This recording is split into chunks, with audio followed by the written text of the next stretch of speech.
Yo, what's up? Welcome back to another episode of the SWUS NBA Thursday. We got 6 games on the board. Not the greatest slate of NBA. It's actually a loaded college basketball day, but college basketball keeps kicking my ass, so I probably should put that down. But no, it's a great college basketball day. March Madness is in full swing. We'll be live I'm going to go live at 10 a.m. Eastern time because we have 25 games to go through.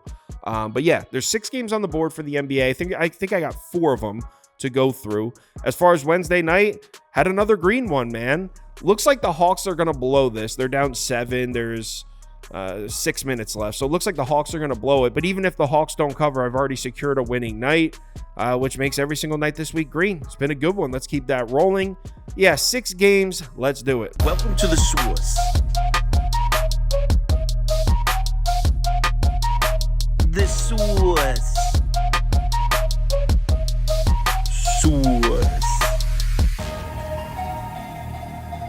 Hey, get the sauce. First up, we got Phoenix on the road in Boston. Celtics are laying 5 points at home. Total sitting at 228.5. Let's take a quick look at the spreadsheet. And hold on, I didn't even have the spreadsheet open. According to the model, the final score of this game should be 117-109 Celtics. So 8-point Boston win. Injuries and inactives, and we'll start with Phoenix. Eric Gordon is on the report. He's listed as questionable. Okogie's going to miss another game, so he's still out. He's been out, though. Other than that, Sun should be good to go. On the Boston side, Porzingis is going to miss another one. He's been ruled out. Jaylen Brown also on the report. He's listed as questionable. So before we get into this one, I want to point out that this is a nice little spot for the Suns here, coming into this game with 2 days rest. So they're rested, coming off a road win in Cleveland. But before that, they lost at home to this Boston team by 10. This is the second game of a 4-game road trip. They got the Hornets on deck, so not an important game on deck. So I like the spot for the Suns. Here's the thing. Phoenix on the season on 2 days rest, just 5-8-1 against the spread. That's on 2 or 3 days rest. I'm sorry. That's the second worst in the NBA. They've been the second worst team against the number in the NBA when rested. Betting trends on the Suns side, Phoenix just 2-8 against the spread in their last 10, 1-4 against the spread in their last 5 on the road, 6-5 against the spread as road dogs. On the Boston side, 9-2-1 against the spread in their last 12. Boston's been covering 4-0 against the spread in their last 4 at home, so 4 in a row at home. This particular head-to-head matchup, Suns are just 1-3 against the spread in their last 4 meetings against the Celtics, but they're 5-2 against the spread in their last 7 trips to Boston. So they've done well up here. Trends for the total, both of these teams have been trending towards unders. Phoenix 1-10 to the under in their last 11, 1-4 to the under in their last 5 on the road. Boston 2-6-1 to the under in their last 9, 4-9 to the under in their last 13 at home. This particular head-to-head matchup, 2-8 to the under in their last 10 meetings. So a lot of trends pointing towards an under bet here. So let's match these 2 teams up on the court. We'll start with some net efficiency numbers. Obviously, Boston has the edge here. I mean, Boston's been the best team in the NBA recently. In the last 10 games, they're first in overall net efficiency. And they've had the 4th strongest schedule in that time. Suns all the way back at 17th, but their strength of schedule is first, so the Suns might be a little undervalued right now, but still, there's no way you can compare them to Boston. We'll start with the matchup for the Suns offense here, and obviously the Celtics have the edge on this side. EFG in the last 10, 18th to 4th. Offensive rebounding rate, kind of a wash, 7th to 6th. Free throw rate, kind of a wash, 4th to 2nd. So the Suns, used to getting plenty of second chance opportunities, used to getting plenty of trips to the free throw line, might not be here on the road in Boston. On the season, the Suns are 9-12 against the spread against top 10 defenses and free throw rate. So getting to the foul line is definitely important for Phoenix. I don't think it's going to be here. That being said, I do have one positive angle I like for the Suns offense here. Turnover rate. Suns have been struggling to protect the basketball, but Boston's defense all the way back in 26, so they don't really create turnovers. So Suns might be able to hold on to the ball in this game. Shot zones for the Suns offense. Obviously, we're looking at that long mid-range shot. In the last 10 games, they're 1st in frequency, 5th in efficiency. The Suns love that shot. And thankfully for Phoenix, it's pretty much the only weak shot zone for Boston. In the last 10 games, they're actually dead last in efficiency against the long mid-range shot. Now, is that enough to hang our hats on the Suns going on the road into Boston and scoring points on this defense? Probably not, but it's something. And check this out. When we change it over to the last 5 games, Celtics defense against the long mid-range shot gets even worse. 22nd in frequency, 29th in efficiency. So they're allowing even more volume from that zone. And like I said, we just saw these 2 teams play, and that was without Booker. Phoenix shot 63% from the floor, 2-point field goals only, 63%. So the shot was there. The mid-range shot was there. They were scoring at the rim. It was the 3-point shooting that wasn't there for Phoenix.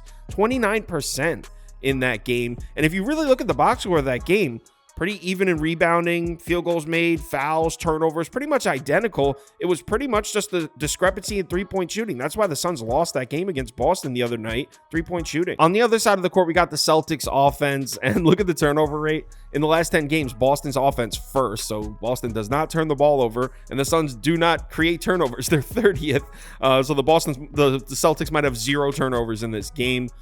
Free throw rate goes to Phoenix, though they might have trouble getting to the foul line. The fast break might be there for Boston in this one. On the season, they're 8th in frequency, 4th in efficiency. Suns defense is 26th in frequency, so they allow a lot of fast break opportunities. They're 8th in efficiency, though, so they're not necessarily a terrible fast break defense, but still, on the road in Boston, I expect the Celtics to be effective in transition. Shot zones for the Celtics offense, you already know we're looking right at the above the break 3. In the last 10 games, they are 1st in frequency from that zone and 2nd in efficiency. Probably the best three-point shooting team in the NBA. Suns against that shot, 26th in frequency, so they're allowing a lot of attempts, but they're 8th in efficiency, and they've played the strongest schedule in the NBA in the last 10, so they've actually done a decent job defending that shot. But that frequency number does scare me because they've allowed the 8th most above the break 3 field goals made in the last 10 games. Boston on the year, 14-5-2 against the spread against the bottom 10 defenses and above the break 3 field goals made, so not a good sign for the Suns there, which is why I can't do it. I can't bet Phoenix. I want to so bad, but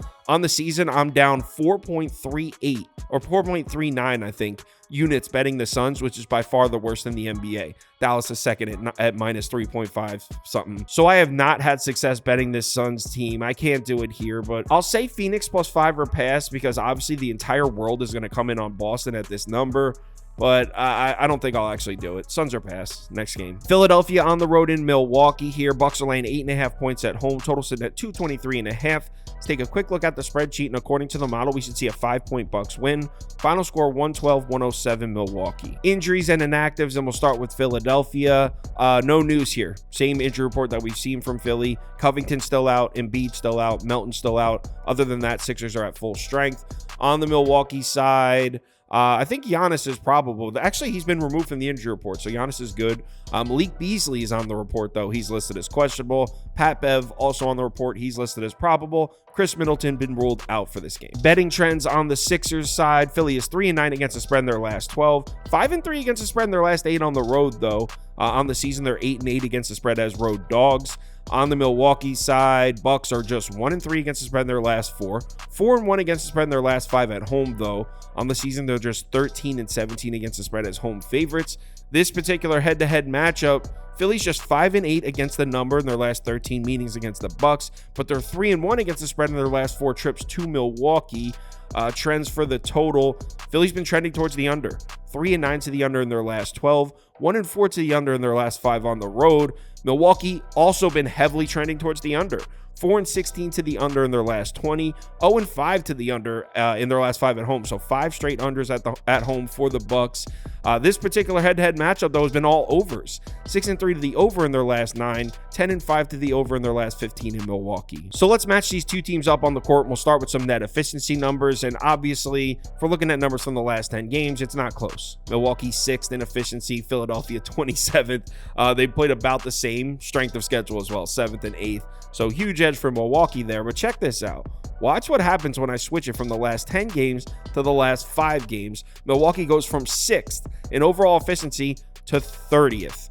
Dead last in the last 5 games. So the Bucks have been, on paper, just raw efficiency data, the worst team in the NBA in the last 5 games. Now they are 3rd in strength of schedule. They just went on a 4-game tough road trip out west on the West Coast, so cut them a little bit of slack, but that defense has disappeared. We'll start with the matchup for Philadelphia's offense, and look, we're using numbers from the last 10 games, so this is still going to look like a favorable matchup for the Bucks defense. Rebounding 3rd to 15th, free throw rate 3rd to 28th, EFG 15th to 29th. I mean, it's really not close. Turnovers is 3rd to 29th in favor of Philly, so Bucks aren't going to create any turnovers, but as a whole, last 10 games, the edge goes to the Bucks defense. Fast break probably not going to be there for the Sixers. On the season, they're just 21st in frequency, but that's on the full season. Without Embiid, they do push the tempo a little more. They're 8th in efficiency, so they run an efficient fast break when they do get out in transition. Problem is, Milwaukee's been pretty good defensively against the fast break. They're 7th in defensive efficiency. So I know on paper, this looks like a really tough matchup for Philadelphia's offense because we're using numbers from the last 10 games. But like I said, the Bucks defense, check this out. They just went on a 4-game road trip out west, right? In the 6 games before that road trip, they had a defensive rating of 103.7. That means they're allowing 103.7 points per 100 possessions. That's very good. In the 4 games on that road trip, 124.9. That's worst defense in the NBA territory. Now, look, they're back home. They played 9 of their last 11 games on the road.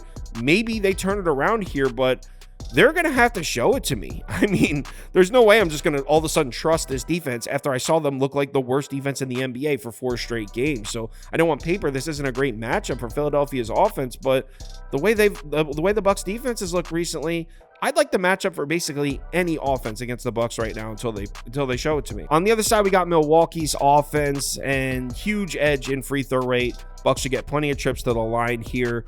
3rd to 29, so that looks like a really nice matchup for the Bucks. But check this out. Milwaukee on the season, just 5-16 against the spread against bottom 10 defenses in free throw rate. So teams that foul a lot and send the Bucks to the line, Milwaukee doesn't cover against them, which is just crazy. I will say, though, something I like for the Bucks offense here, this Sixers defense has been very reliant on creating turnovers. In the last 10 games, they're 5th in forced turnover rate. Bucks offense is 4th. They protect the ball, so they're probably not going to be able to create many turnovers in this game. Fast break should probably be there for the Bucks. On the season, they're 13th in frequency, 5th in efficiency. Sixers allow a lot of opportunities. They're 27th in frequency, 14th in efficiency, so they're not terrible, but 22nd in transition points per game allowed. So fast break should probably be there. Now, when we get to the shot zones, this is where I kind of start to like the matchup for Philly a little bit. So the Sixers defense has been terrible protecting the rim, and I mean terrible. In the last 10 games, 27th in frequency, 25th in efficiency. How the hell is that a positive angle for Philly? Well, Milwaukee doesn't attack the rim at all. In the last 10 games, they're 27th in shot frequency at the basket. So Milwaukee does not do that. So arguably Philly's biggest weakness on defense, Milwaukee might not even be able to exploit it. What the Bucks offense has been doing is launching a ton of threes. In the last 10 games, they're 4th in frequency from above the break, 6th in frequency from the corner 3. So the 3-point shot has been the bread and butter of the Bucks offense. Philly's actually got solid defensive numbers against the above the break 3 recently. They're 4th in defensive efficiency against that shot in the last 10. On the season, Milwaukee 10-15 against the spread against top 10 defenses against the above the break 3. So there's an angle I like for the Sixers defense. As far as betting this game, look, I'm sure the Bucks will bounce back at some point, and you know what? Maybe it's this one. Maybe they bounce back in this game. Maybe the defense shows up, but I'm not paying to see it. I already bought in on Philly. I took the 8.5. Sticking with it. Give me the Sixers next game. Dallas on the road in Oklahoma City, and I think this line is now 8.5. I also see a 9.5 and a 10.5. So I think Luka Doncic getting hurt at the end of the Warriors game has a lot of odds makers scrambling for a line. I don't think the status for him is even known yet. But yeah, so the line's up in the air right now. Total sitting at 237.5. Let's take a quick look at the spreadsheet. And according to the model, we should see a 4-point Oklahoma City win. Final score 119-115 Thunder. Injuries and inactives, and we'll start with Dallas. Obviously, Luka Doncic. He just got banged up last night in the Golden State game. As of right now, as I'm recording this, I don't think anyone knows his status yet. RotoWire has him listed as out. I'm going to put a questionable up in this graphic. We'll have to wait and see. Maybe it's been announced and I just haven't seen it yet. But Luka Doncic, the fact that it's a back-to-back and he just got banged up in the 4th quarter, doubt he plays in this one. On the Oklahoma City side, everyone's good to go with the exception of Jalen Williams, the starter. Jalen Williams, he's listed as questionable. He sat out in their last game as well. Before we get into this one, we need to mention that the Mavs are on a back-to-back. Obviously, they just played the Warriors.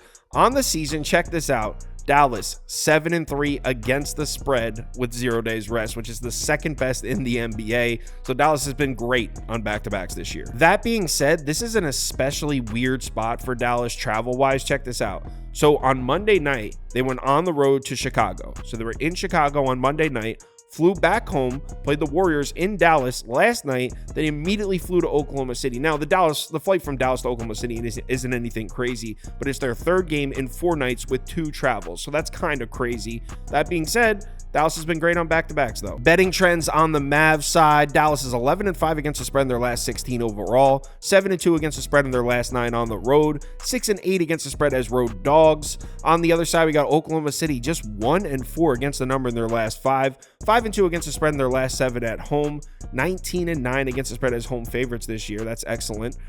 This particular head-to-head matchup has tilted towards Oklahoma City.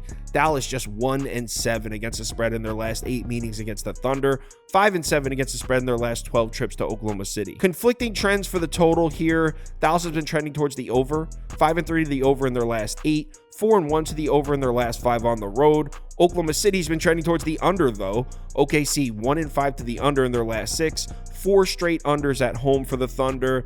This particular head-to-head matchup, though, between the Mavs and Thunder, 6 straight overs, 6-0 to the over in their last 6 meetings. So let's match these two teams up on the court. We'll start with some net efficiency numbers. Now, at first glance, 4th to 15th in favor of Oklahoma City. Looks like, oh, wow, OKC's playing much better basketball than Dallas. But look at the strength of schedule. This is from the last 10 games. OKC 28th, Dallas 10th. So yeah, Oklahoma City raw data looks better than Dallas in the last 10 games, but they played a much weaker schedule. Let's take a look at the matchup for the Mavs offense. OKC definitely has the rebounding edge here, 4th to 24th. Dallas should be able to get to the free throw line, though, 12th to 22nd. But I think the biggest one here is turnovers. Look at turnover numbers in the last 10 games here. Dallas 2nd.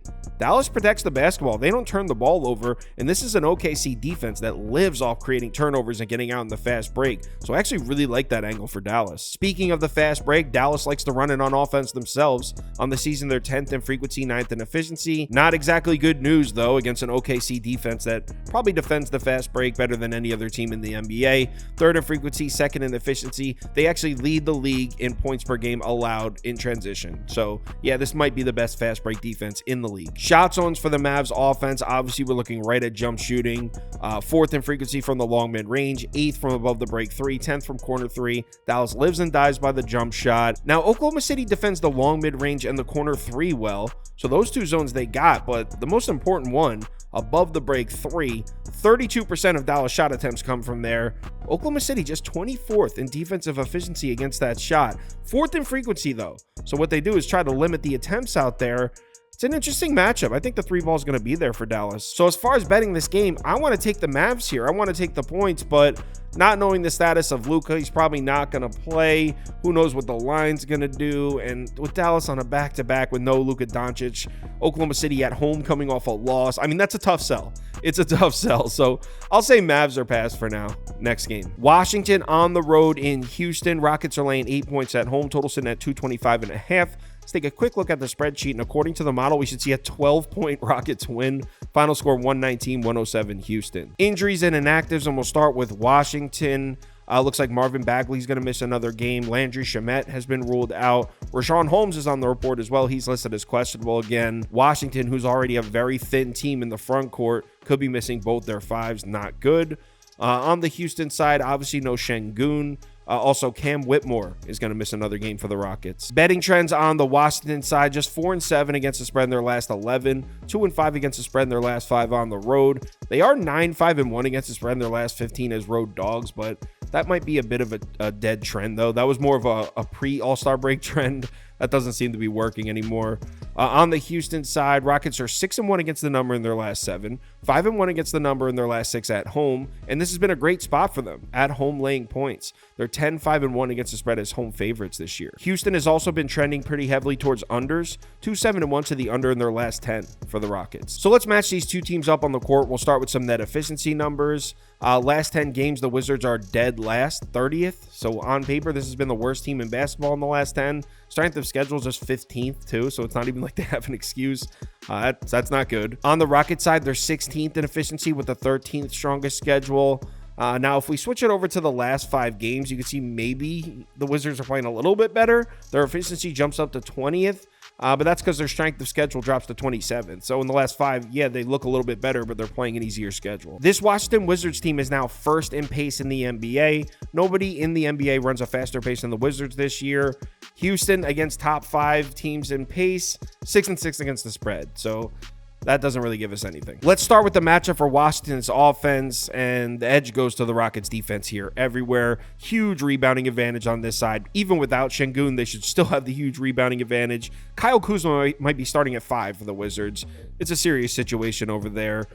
Free throw rate, 27th in the last 10 games. So that's pretty much the only area where Houston struggles defensively is they can't stop fouling. But the Wizards have struggled to get to the foul line all year. So really nothing there. Huge edge for the Rockets defense. Only shot zone worth looking at for the Wizards offense is down at the basket. It's pretty much the only area where they've been decent scoring recently. But Houston's been elite protecting the rim all season, and that hasn't changed. In the last 10 games, they're 10th in frequency, 5th in efficiency protecting the rim. So this is a really bad matchup for the Wizards offense on paper. On the other side of the court, we got the Rockets offense, and these 4 factors definitely point towards Houston in the last 10 games. Rockets really struggling to make shots. They're 28th in EFG in the last 10, but so is Washington's defense. They're also struggling to contest shots, so kind of a wash there. Rockets have the big rebounding edge, big turnover edge on this side. Now, shot zones on the Rockets, this is where it gets a little dicey if you're trying to bet Houston here. Rockets really haven't been attacking the rim as much recently. In the last 10 games, they're just 11th in frequency. And remember, this is the Rockets. They've been top 3 or 4 attacking the rim all season. But recently, they haven't been. And without Şengün, you got to think it gets even lower than that. He's only missed 1.5 games. I mean, you got to think the frequency numbers drop even more. That's huge in this matchup, because protecting the basket has been the Wizards' biggest defensive weakness all season. Houston has been much more reliant on jump shots recently, and I don't like that matchup here against the Wizards. Basically, the only thing the Wizards do well defensively is defend the three-point shot. They've been top 10 all year against that shot. So as much as I like this matchup for the Rockets defense, I don't love this matchup for the Rockets offense, especially without Şengün. So there's no way I'm laying 8.5 points here. It would only be Wizards, but I don't think I can take the Wizards either. Someone in the Discord likes the under. I think I'm looking at the under. I'll let you know on the live show, but as of right now, this is a pass for me. I actually didn't have time to get to the other 2 games. It's Clips at Bulls, Knicks at Blazers. They're both, Bulls are on a back-to-back, Blazers on a back-to-back. So we'll go through them on the live show, which will be tomorrow at 4 p.m. Eastern time. Ronald's coming on, UCapper. March Madness is at 10:30 a.m. Actually, I'll probably be live at 10. Because we got 25 games lined up. March Madness is officially here. It's a loaded college basketball day. So I'll be live around 10 a.m. Eastern time for that. NBA show will be at 4 p.m. Eastern time. If you want my top bets, parlays of the day, or you'd like to join our Discord, head over to KyleKirms.com. The information's right there on the homepage. Let's have ourselves a great Thursday. It's been a solid week so far. Let's keep it rolling. Remember to bet responsibly, and I'll talk to you in the Discord.